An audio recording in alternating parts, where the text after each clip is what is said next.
Texas Senator Ted Cruz absolutely slammed Democrat politicians for lying about the reality of crime in America, and particularly in deep blue Democrat-run major cities and urban centers. We're going to watch and we're going to talk about this, but before we do, my name is Blake Cresses, and this is Trending Politics. Please be sure to like this video, comment your thoughts down below, subscribe, and hit that bell to turn on post notifications and stay up to date with all political news.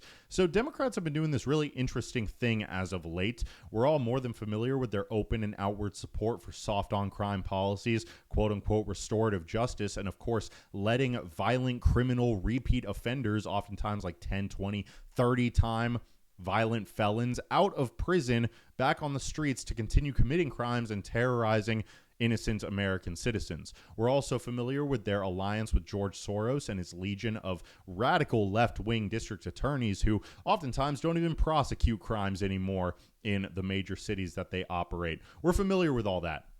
What Democrats have been doing as crime as an issue becomes more and more prevalent in the minds of the average American who obviously doesn't want to live or raise a family around a bunch of violent criminals, and as Americans trust the Republican Party more and more on the issue of crime, as they should, Democrats try to feign responsibility, sort of turn the spotlight away from themselves by pointing at red states like, let's say, Georgia, Alabama, Mississippi, Louisiana, and saying, hey, your crime rate, your violent crime rate is actually higher than many blue states like California. Governor of California, Gavin Newsom, is probably the worst offender of this. You see him on his Twitter all the time calling out politicians from these red states and saying, hey, your crime rate's actually higher than California. Side note, California, the major cities there, they don't even report their crime rates, and they certainly don't do it accurately. But anyways, I digress. Now, we're all familiar, of course, with the fact that each of these red states has a major Democrat city. In Georgia, it's Atlanta. Louisiana, you got New Orleans. Missouri, you got St. Louis. And these cities do have very high crime rates. And the states, on paper, statistically, it is a fact, of course, unless you take into account the fact that states like California don't even report their crime rates. But nonetheless, it is technically a statistical fact that these red states do have higher crime rates.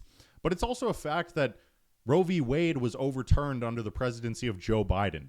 That, of course, does not mean that Joe Biden himself was pro-life. We all know this.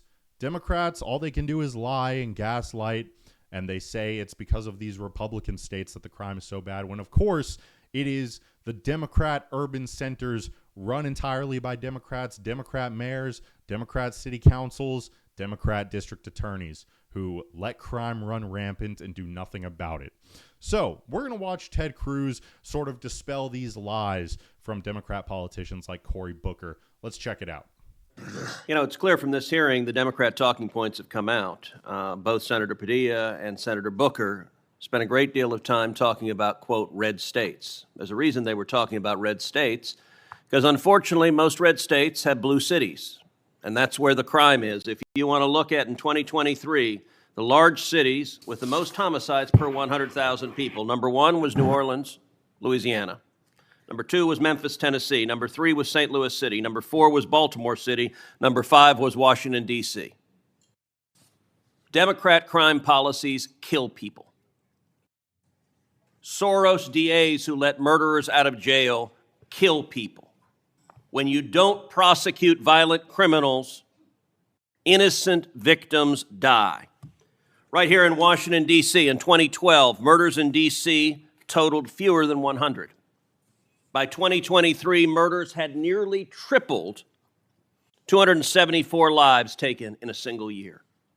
These are the real-world consequences of Democrat crime policies that let murderers go. It is very simple cause and effect. If you release murderers onto the street, they will kill people, and they do it all across the country. And we need to understand these are not just numbers. Here are some of the faces behind those numbers. Edward Corestein, 19, brutally assaulted during a carjacking attempt in D.C. Eric Tarpinian Jackim, 21, a young congressional intern gunned down in the capital city. Honesty Cheadle, 3 years old, just a toddler, killed by stray gunfire. Sarah Lynn Milgram, 26, and Yaron Lachinsky, 30, Israeli embassy staffers newly in love on the verge of engagement, brutally murdered. Mike Gill, 56, a husband, father of 3. Former Trump administration official shot in cold blood during a D.C. carjacking rampage. These aren't just names. These are sons and daughters, husbands and wives, parents and grandchildren. Mrs. Cook, thank you for being here. Thank you for sharing the unbelievable pain and loss that you have endured through the loss of your grandson. I'm sorry that happened. Your grandson should have been protected. The city should have protected your grandson. He should still be alive. And tragically, this pattern keeps on happening. Now, Senator Booker also said we should have bipartisan agreement. I think that's a great idea. We should have bipartisan agreement. How about we all come together and say, let's stop murders? How about we all come together and say, let's stop rape? How about we all come together and say, let's stop attacking pedophiles? I want you to look at what happened when the National Guard went to D.C. Robbery fell by 57%. Homicide fell by 58%. Sex abuse fell by 40%. Those are real results. And Detective Pemberton, if you would tell this committee what was the effect of the 2022 Comprehensive Policing and Justice Reform Law, and what would the benefit be for the people of D.C. if Congress passes my Clean D.C. Act? Thank you, Senator Cruz, and thank you for introducing the Clean D.C. Act, which repeals the Comprehensive Policing and Justice Reform Act. It is unquestionably one of the worst pieces of legislation, public safety legislation I've ever seen, and it has completely dismantled and destroyed the Metropolitan Police Department to the tune of more than 800 police officers short. It has eliminated their bargaining rights. It has eliminated their due process rights. It has changed the use of force policy so that facts unknown to officers can be used against them in charging them criminally. It exposes all of their personnel records to public databases. I could go on and on. It is an 86-page bill. Each subtitle in that bill is worse than the last, and it was designed to defund and destroy the police department. It was designed to hamstring police officers and make sure that criminals, even when convicted, would be protected from being held accountable. Repealing that bill is everything. It is the alpha and the omega of fixing criminal justice in the District of Columbia, and we must repeal that as soon as possible. This is what we have been shouting from the rooftops for 5 years. We knew it when we saw the language in the bill that it was going to be devastating. No one would listen to us. And thankfully now, thanks to your bill and Congressman Clyde's bill on the House side, we can actually get this bill repealed so we can get back to fixing the police department and bringing crime down permanently in the nation's capital. And Detective Pemberton, you're the head of the D.C. Police Officers Union. Yes, sir. In your judgment, passing the Clean D.C. Act would make Washington, D.C. safer, would reduce murders, would reduce violent crime? Permanently, yes, sir. And I would point out again, Senator Booker, and it seems none of the Democrats are here now, Senator Booker said we should be bipartisan. I can think of few issues that are more natural for bipartisanship than stopping crime. It used to be the case. You know, this committee used to work together when it came to violent crime. It's only been in the last few years that elected Democrats have decided that releasing violent criminals is something to be celebrated. Earlier, Mr. Taylor made reference to Soros DAs. George Soros has spent millions of dollars electing DAs all over the country who turn around and let violent criminals go. The Democrat Party unleashed the crazy with the Abolish the Police movement. And the Abolish the Police movement wasn't just in the abstract. Cities all across the country slash funding for police. Minneapolis slashed the funding for police. The NYPD cut its funding over $1 billion. Sadly, Austin, Texas cut the funding for its police $150 million. When you take police off the streets, people die.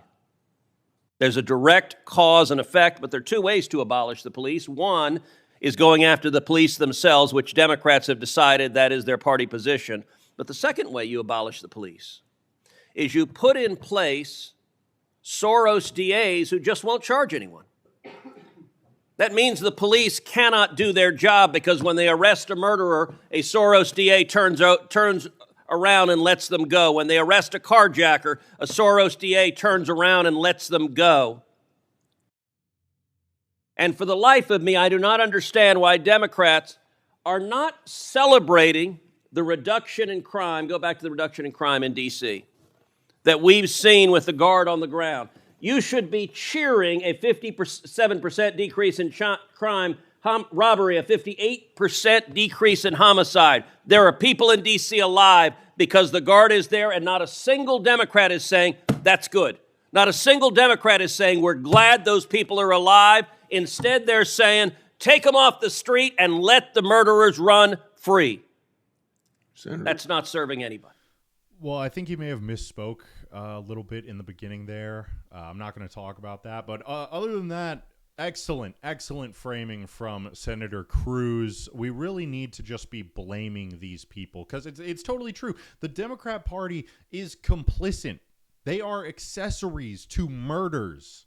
Every single one of them, the politicians and the voters, because their policies, again, cause and effect, lead directly to more people dying when you let these criminals back out on the streets. You know, when a bartender serves an individual too much alcohol and willingly lets them leave, get in their car and drive drunk and then end up killing somebody, that bartender can be held liable.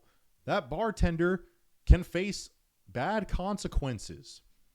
Why is it not the same for these judges or these district attorneys who let murderers out of prison or refuse to charge them and let them go out and murder again? They should be held accountable. Imagine how quickly crime would be solved if we said, hey, you are on the hook. If you let this guy out, you let this murderer out, you're on the hook for what happens next. Just imagine how these people don't want to go to jail. These people live in high rises. These people are very wealthy. George Soros pays very well.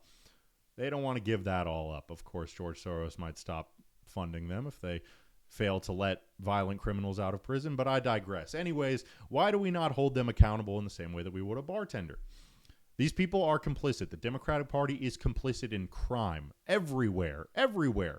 Now, of course, again, talk about the obfuscation where they try to say it happens mostly in Republican states, and of course, don't take into account there's a lot to take into account aside from the major Democrat cities, but also you've got demographic factors that come into play. Demographics that overwhelmingly vote Democrat also commit the majority of crime. I'm just going to leave it there. But look, I'll say they do have a point because even if you've got a blue city in a state, it is still a red state. Why doesn't the state police, state government come in and say, hey, we're not going to tolerate this. We're not going to let this crime run rampant. I don't care that you're the mayor. I don't care that you're the DA. We have the state power. We're going to shut it down. We're going to take care of the crime here. Send in the state police. This is a problem I face like living in Georgia. We've got Atlanta, major blue city. It's a problem. But we've got a Republican governor. We've got a Republican state legislature. Why don't we crack down on this city? Why are we sitting back and letting people die? Oh, some separation of power. They'll call us fascists. They'll call us Nazis if we send in the state law enforcement. They're going to call you fascists or Nazis anyway. They're going to call you that no matter what. You could at least save a few lives. How about that? Stop waiting around for President Trump to send in the National Guard. You can do it. Governor Kemp, any other red state governor that's got a horrible blue city causing havoc and inflating your crime numbers, you can put a stop to it, but you don't, and I want to know why. I would like to see that change very quickly because we really need to set an example. It's not like it's going to harm you at the voting booth. People will be very happy that their cities and streets aren't riddled with crime anymore. I don't get it. It seems that Republican politicians, all they want to do at the end of the day, not all of them, obviously Ted Cruz is a good one, President Trump's a good one, but a lot of them, they just want Democrats to like them. They just want Democrats to stop calling them mean names like fascist or racist. They don't care about actually helping people. They don't care about helping their constituents. They just want to make friends with the people who hate them and want them dead. Very interesting stuff. Anyways, that was a fantastic take by Ted Cruz. Crime is out of control, and it is entirely the fault of the Democratic Party, and we need to hold them accountable. We need to blame them, say you are complicit in murder. And more Americans are understanding this finally. I think the murder of Irina Zarutska really put it, front and center for everybody. And even before that, lots and lots. These examples are endless. There are so many that no one can accurately keep track of them. But anyways, that's all the time I have for today. Thank you so much for watching this video. Again, my name is Blake Cresses, and this has been Trending Politics. Please be sure to like, comment, subscribe, and hit that bell to stay up to date with all political news. You can follow me on Instagram or X at Blake Cresses. My name's right there at the bottom left of your screen if you need help with spelling. And I look forward to seeing you in the next video. Bye-bye.